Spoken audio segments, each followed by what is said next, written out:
Hi, if you're stuck in your business or in your career and you do not know what to do, or you just want to try something new, then this is the place for you.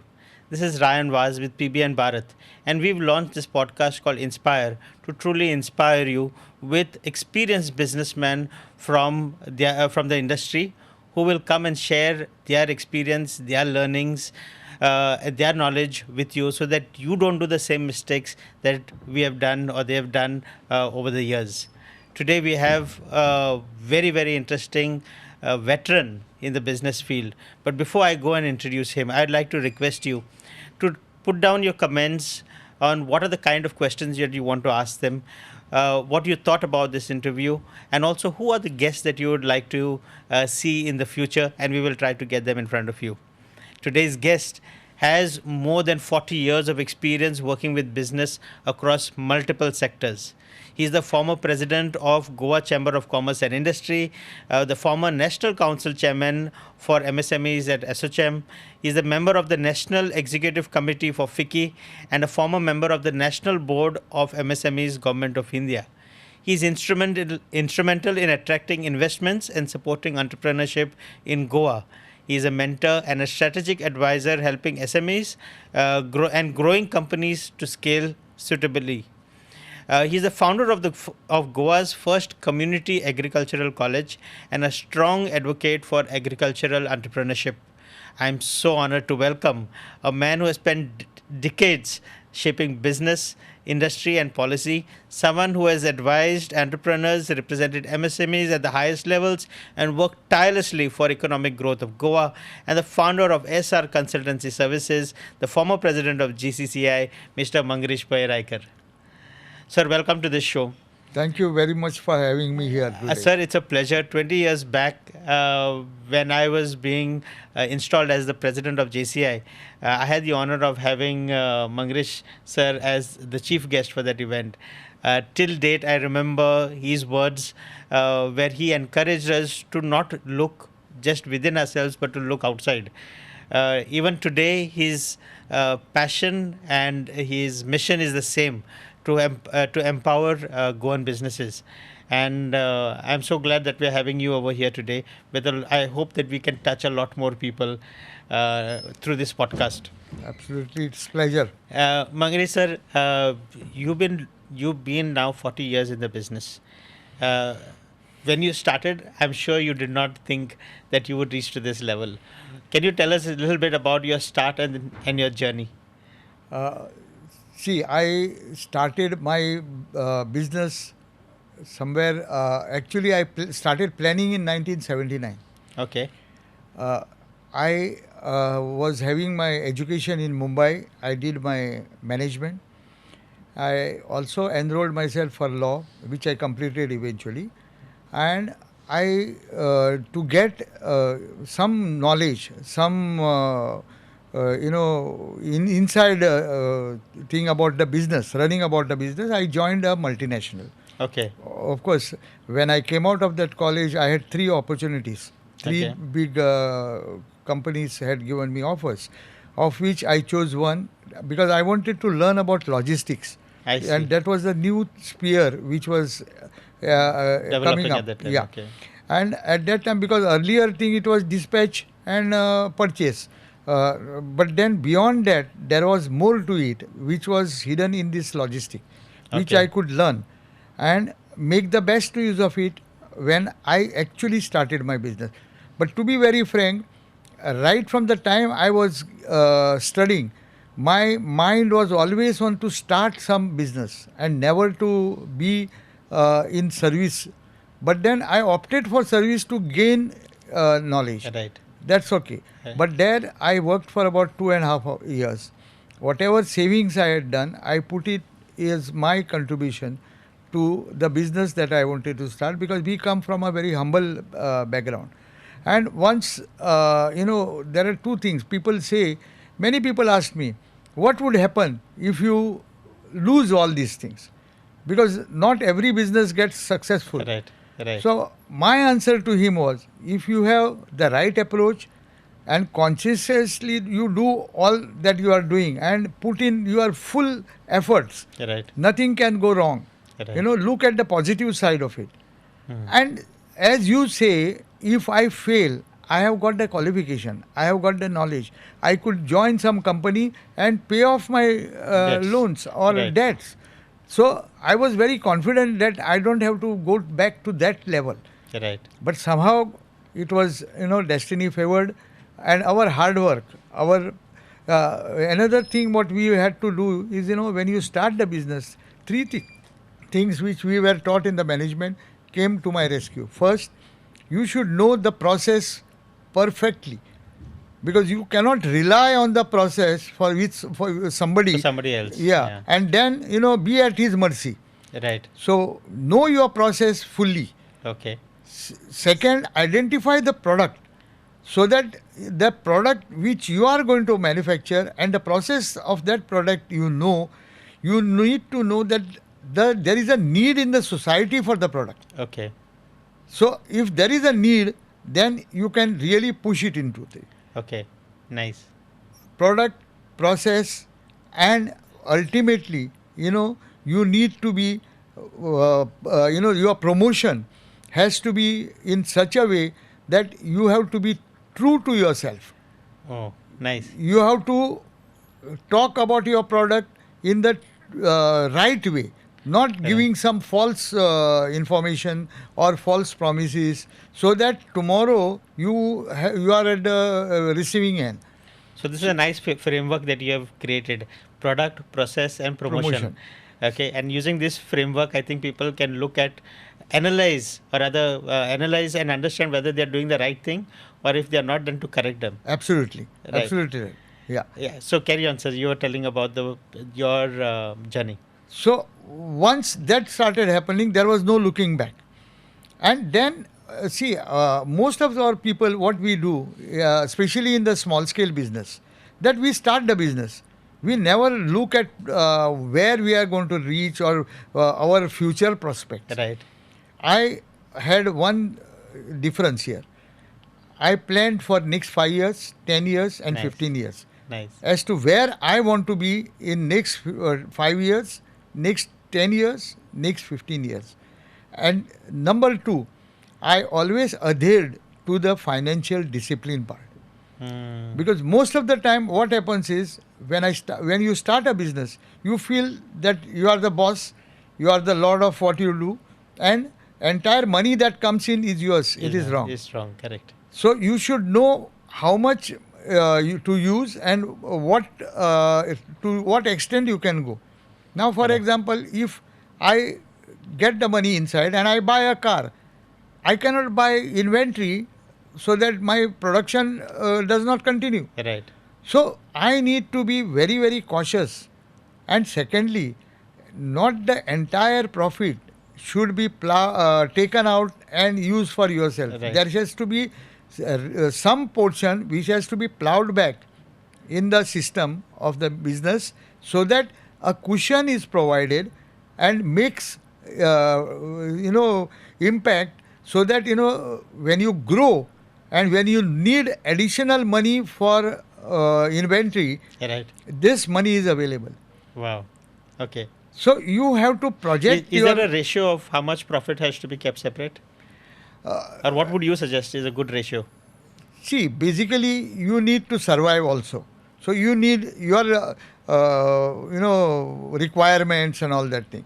But I would say at least 25% Of the profit. of the profits Okay. need to be plowed back. Okay. So that 20 to 25%, I would say, to be plowed back, so that you create a cushion, And we're talking about net profit here. net profit. Yes. Absolutely. Excellent. Which is your money. Right. Right. Which right. is your money, you are plowing back, so that you are creating. And there is other eventualities also which happen. Sometimes your money does not come in time. Then In what time. happens? Yes. Then you are at wit's end. So the best thing is you have to make provision for everything and anything right in the beginning. Right in the beginning. And most of the time people falter in one thing which I would like to make a mention here. When you go to a bank, you give your project report, you give your financial requirements, and then sometimes the banker tells you, why you want so much, you only take this, and just for the sake that you want that, you agree to it. You should not agree if it is not the right thing. Right. If you need additional money, you know for what you need it. Right. So naturally, you should specify and convince him that this is the need and you should go for it. Sir, what you're telling is now 40 years of experience. Many of us, including me, we have done these mistakes as we have grown. And at that age, we don't know, no? Correct. So that is why we go through this process of learning. The unfortunate part is all of us go through that same cycle again and again. Most of the time, what happens is when we start business, we are always defensive. Yes. And then, whatever comes in our way, we accept it. Right. That should not be the attitude. You should be firm in what you want. You should be firm in your processes. You should be firm in what you want to reach. You cannot, diversify there, because if you fall back on some component, then you fall back totally. So what you're saying is a strength of confidence in yourself and understanding what Exactly. you're going to be doing before we start. Exactly. Your confidence level has to be very, very high. Manguirish sir, but sometimes there are a lot of people, and probably I'm also one of them, who then go into this phase of overthinking and then don't do anything. Uh, how do we make sure that there is a balance between both? See, I have a simple formula for this. Nice. I also, I am a faculty in many management colleges across the country. So whenever I go and I talk to the new aspiring entrepreneurs, they question me sometimes. I tell them, existing entrepreneurs or aspiring entrepreneurs. In both cases, where you want to be, what you want to do, what is your product range, what is your adaptability of the work culture, Right. you have to put it on a paper. Paper. Take a notebook. We have forgotten the art of writing. Writing, yes. You should not write with some text as you write on your WhatsApps. It should be a clear-cut, crisp write-up. And that write-up, you should continue writing till the end, saying that where you would like to reach, what you would like to do, where would be your market, where you would be like to do your process, and what would be the financial requirement. Everything has to be jotted down. Excellent. Once you do it, you share it with your parents, with your close relations, whom you trust, with your peers, with your professors, whoever can help you, guide you, and think good of you, your well-wishers. Right. And let them shred it to pieces. They will shred it to pieces. They will say, this is not correct, this is not. And when they shred it to pieces, if you are able to put those pieces together, your idea is worth million. Wow, that's a powerful, very powerful way of managing this. That is so powerful. I hope that we are able to, a lot of youngsters are going to be listening to this particular part before they start. And you're right, when you take it to your friends, people that you trust, they will always criticize Yeah. and say this is not possible. And if you have the strength to convince them, Yeah. then there's no falling back. Sir, you mentioned that right from young age you had this urge to start a business. Yes. Can you share? And you said also mentioned that you come in from a very humble background. Correct. Can you tell us something about your family, and then why is it? How is it that you got this urge to do business? Yeah. I come from a family which relied on agriculture. Okay. My father was deeply into agriculture. Yeah, we had, of course, he did business in coconuts also. I mean, plucking coconuts and selling it to the them. market and all. Which I And- think a lot of people who at that time used to keep doing that only. Yes, yes. Besides, he had other horticulture products also. Okay. So basically, it was agriculture. Agriculture. Yeah. And though we had enough to eat at home, there was no money left for anything. Okay. There was means I could not we could not just go here and there enjoy the things, nothing like Right. that. But at home we had comfortable life. That was no problem. Now, having told you this, I knew my limitations. I knew my limitation that I cannot go for some business which would require crores. Hmm. But at the same time, I could do some business which was within my limitation, maybe in few lakhs. Right. So I started planning. In fact, to be very frank, I did project reports of at least 7 or 8 different products.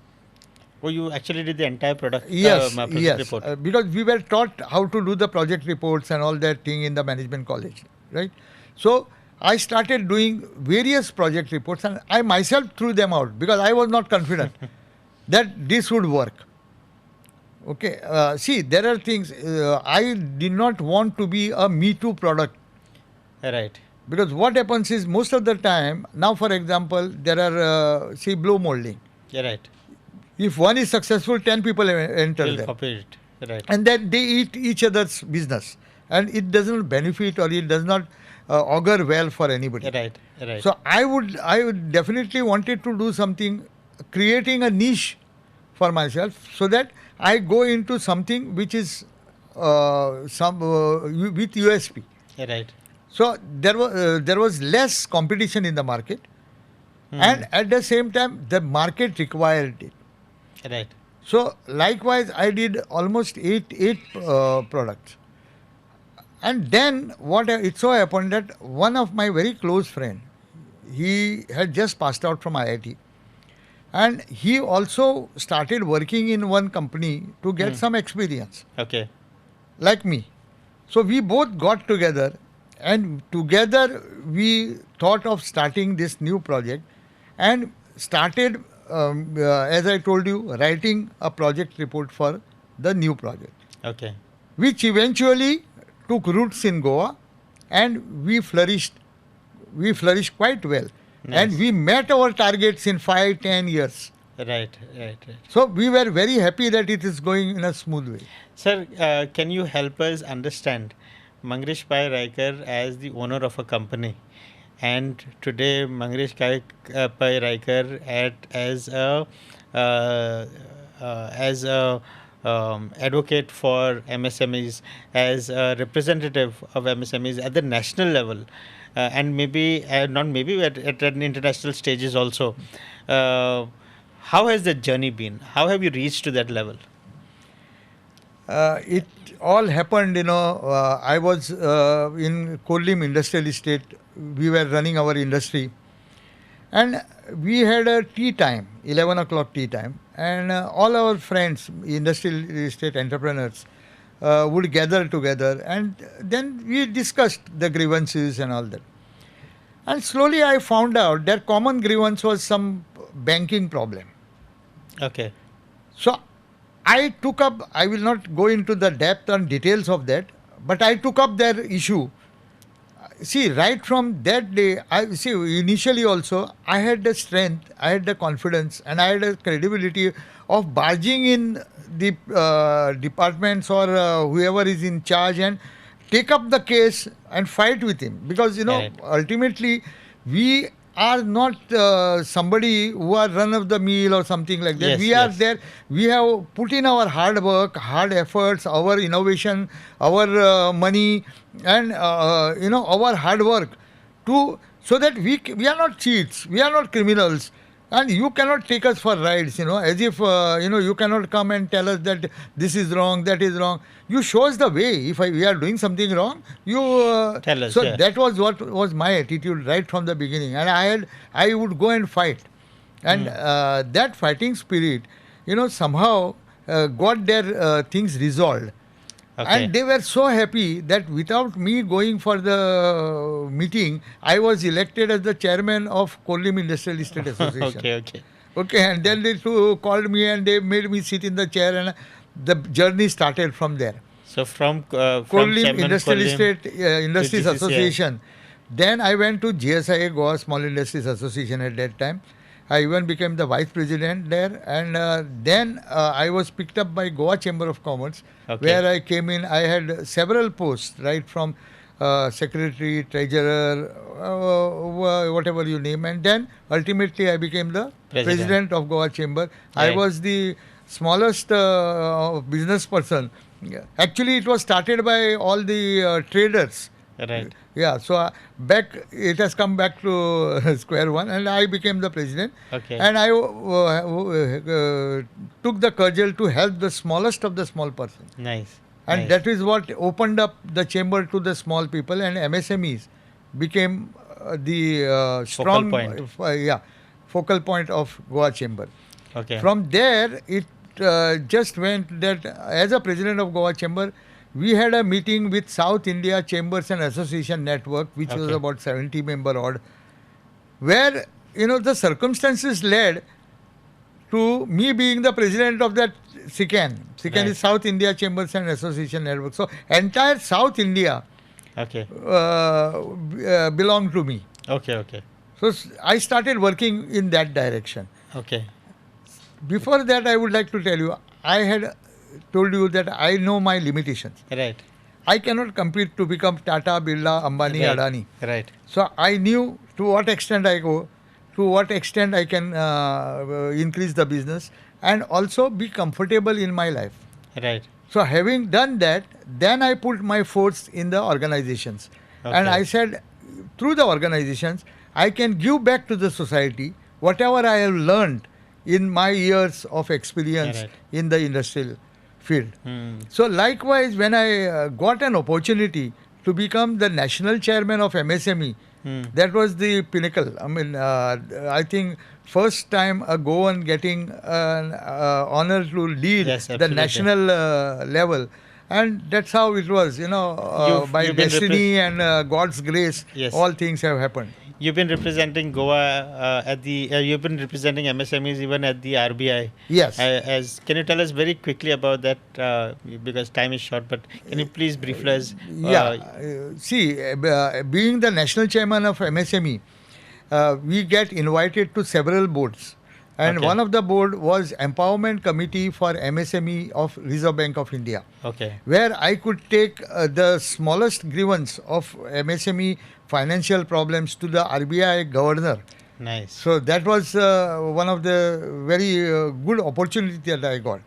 Likewise, I also got to represent in the Commerce Ministry, in the DIPT, Wow. Department of Investment and Promotion, and I could represent my country in several countries to invite investments Investment. in India. In fact, I remember you led the delegation to Zambia as well when we Yes. had gone over there. Yes. And it was a very Successful impactful one. and a successful one, Yeah. where we met all the top leaders, Right from the president of Zambia to Yes. the different ministers different and top ministers. So likewise, I had the opportunity of visiting Poland, Taipei, Wow. US, number of countries, and I'm very happy to tell you that even in United States, we could garner support for India and get investments in India, for which they felicitated me with an Achievers Award for promoting investments in India. Sir, with so much of experience, 4 decades is a long time, and you've learned so much over here. For people who are just starting out, or people who are midway in their journey, what would be your strong advice to them, as they look at business? Not just in Goa or everywhere else. You've been traveling all across the world. What would be your advice to them? First and foremost is have a focus. Your focus should not be lost. Once you think of starting something, doing something, put your full efforts in that. Okay. Your efforts should not be diversified. No, I will do this and I will do that. No. First, make it stable. And until that is stable, your focus should not be lost. Okay. And most important is put your full hearted efforts. Get all the good advice that comes your way. But also ensure that the advice that you follow is the right one. Because there are many people who will give you different types of advice. Right. Right. There are many well-wishers. Right from morning you start getting all the advices. But Yes. you should know which to take and which not to take. Correct. Correct. And again, when you start your business, it is your business. So Right. you have to ensure that you are going to survive and you are going to make the business survive. Right. Right. So once you do that, I think there is no looking No back. looking back. Um, Manguirish sir comes with a wide plethora of experiences that can help Goans not to be Goan citizens but to be global citizens. Uh, Time is always short for people like Mangri sir, where we could have probably sat for another hour and had a deep discussion on so much that could be done for Goa and for Goans and how Goans can go and become global citizens. If you have any more questions, please feel free to ask us in the comments. Put them in the comments, and we'll try and see if we can find a way to get back to you with those answers. If you like to find more guests, please text them in the comments, and so we'll try and get more people. But I don't think there is anyone else like Manguirish Pai Raiker. Ladies and gentlemen, such a pleasure to have with us on the show today, Mr. Manguirish Pai Raiker. Thank Thank you, you sir. very much. Thank you very much Thank you. for the opportunity. Thank you. Pleasure, sir.